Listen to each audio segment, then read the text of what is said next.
السلام علیکم ورحمۃ اللہ وبرکاتہ۔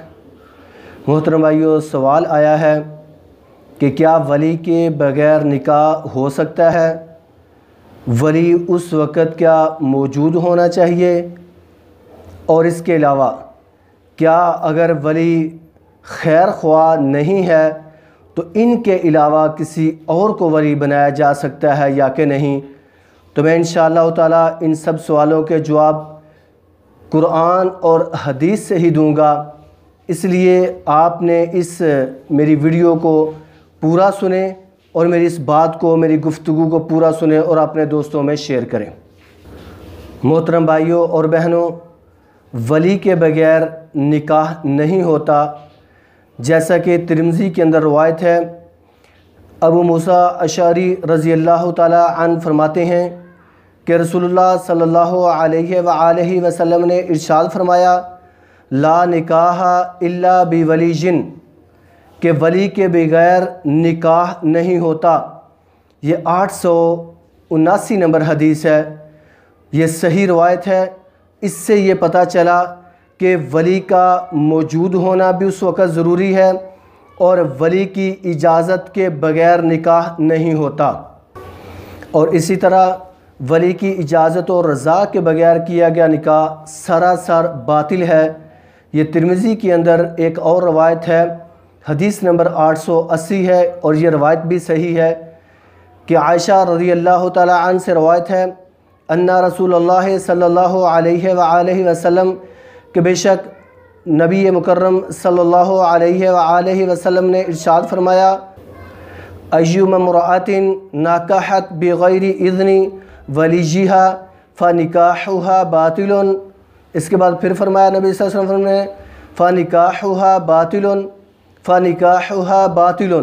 یہ 3 دفعہ نبی صلی اللہ علیہ وسلم نے فرمایا ہے۔ نبی مکرم صلی اللہ علیہ وآلہ وسلم نے ارشاد فرمایا کہ جس عورت نے ولی کے بغیر نکاح کیا اس کا نکاح باطل ہے، اس کا نکاح باطل ہے، اس کا نکاح باطل ہے۔ پھر ناجائز نکاح کے بعد اگر مرد نے ہم بستری کی تو اس پر مہر ادا کرنا فرض ہے، جس کے عوض اس نے عورت کی شرمگاہ اپنے لیے حلال کرنا چاہی۔ اگر ولی آپس میں اختلاف کریں تو یاد رکھو، جس کا کوئی ولی نہ ہو اس کا ولی بادشاہ، حاکم یا کوئی نمبردار یا اس طرح بن جائے گا۔ اسے ترمذی نے ہی روایت کیا ہے، یہ صحیح سند کے ساتھ صحیح روایت ہے۔ محترم بھائیو، اس کے ساتھ ساتھ میں ایک اور وضاحت بھی کر دیتا ہوں کہ عورت کا باپ اس کا ولی ہے، باپ نہ ہو تو اس کا بھائی یا چچا یا دادا یا نانا یا ماموں ولی بن سکتے ہیں۔ یاد رہے، اقرب کی موجودگی میں ابعد ولی نہیں بن سکتا، یعنی کہ جس کا قریبی رشتہ دار، جو زیادہ قریبی رشتہ دار ہے وہ موجود ہو تو اس کا بعید جو رشتہ دار ہے اس کو نہیں لایا جا سکتا۔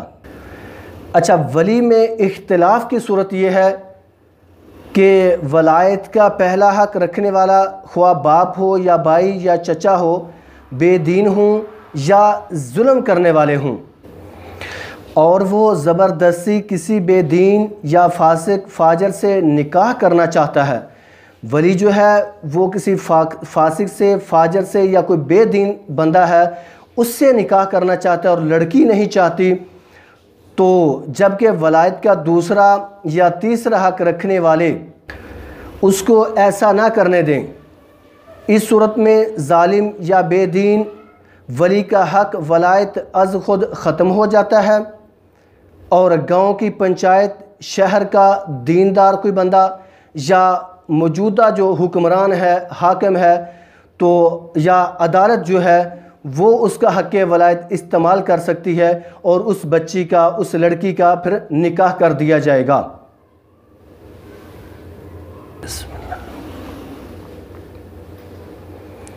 اقرب ولی نہ ہونے پر ابعد ولی یا سلطان، قاضی یا حاکم مجاز ولی ہوگا۔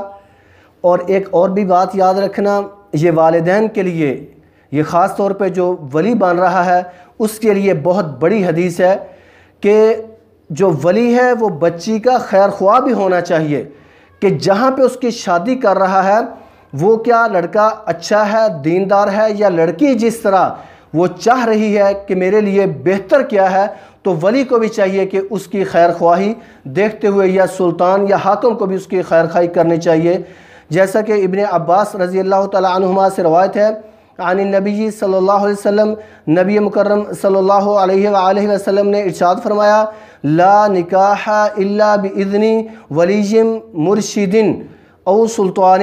یہ رواہ طبرانی، یہ طبرانی کے اندر روایت ہے کہ عبداللہ بن عباس رضی اللہ تعالی عنہ سے روایت، نبی مکرم صلی اللہ علیہ وآلہ وسلم نے ارشاد فرمایا خیر خواہ ولی یا سلطان کی اجازت کے بغیر نکاح نہیں ہوتا۔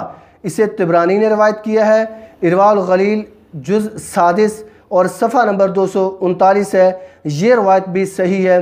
تو اس سے پتہ چلا کہ بچی کا خیر خواہ ولی بھی ہونا چاہیے اور ولی کے بغیر نکاح نہیں ہو سکتا۔ ان تمام احادیث سے یہی پتہ چلتا ہے۔